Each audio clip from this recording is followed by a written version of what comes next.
মৰমৰ ছাত্ৰ-ছাত্ৰীসকল, মই আজি তোমালোকক ক্লাছ 10ৰ হিন্দীৰ এটা কবিতা, সেই কবিতাটি পঢ়াই দিম আৰু তাৰ পিছত অসমীয়াত ভাঙনি কৰি বুজাই দিম।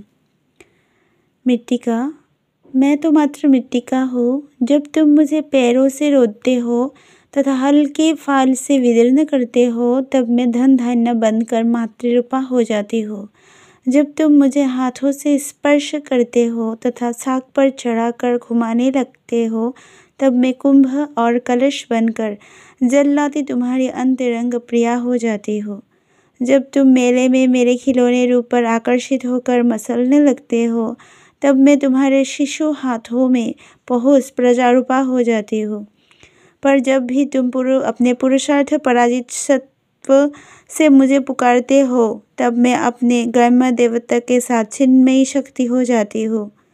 प्रतिमा बन तुम्हारी आराध्य हो जाती हूँ। विश्वास करो, ये सबसे बड़ा देवता है कि तुम पुरुषार्थ करते मनुष्य हो और मैं स्वरूपाती मृत्तिका। এই কবিতাটিৰ অৰ্থ হৈছে মৃত্তিকা, অৰ্থাৎ ইয়াৰ অৰ্থ হৈছে মাটি। मैं तो मात्र मृत्तिका हूँ, मैं तो मात्र माटी হয়। जब तुम मुझे पैरों से रोकते हो तथा हल्के फल से विदीर्ण करते हो, যেতিয়া তুমি মোক ভৰিৰে মোহাৰি যোৱা বা হালেৰে তুমি মোৰ মাটিটো ফালি দিয়া, तब मैं धन धान्य बनकर मातৃरूपा हो जाती हूँ, তেতিয়া মই বিভিন্ন ধৰণৰ লক্ষীস্বৰূপা ধান বা যিকোনো শস্য উৎপন্ন হৈ মই মা হৈ পৰোঁ।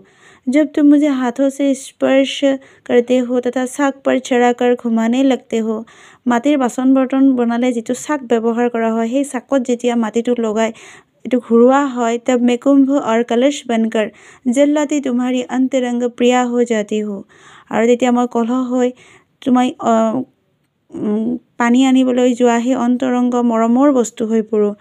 जब तुम मेले में मेरे खिलौने रूप पर आकर्षित होकर मसलने लगते हो, যেতিয়া তুমি মেলা চাবলৈ গৈ মাটিৰ খিলনাবিলাক বা পুতলাবিলাক দেখি আকৰ্ষিত হৈ পৰা, तब मैं तुम्हारे शिशु हाथों में पहुँच प्रजारूपा हो जाती हूँ। সৰু সৰু কোমল কোমল হাত, শিশুৰ হাতবিলাকে যেতিয়া মোক লাৰে, তেতিয়া মই প্ৰজাৰূপা হৈ পৰোঁ।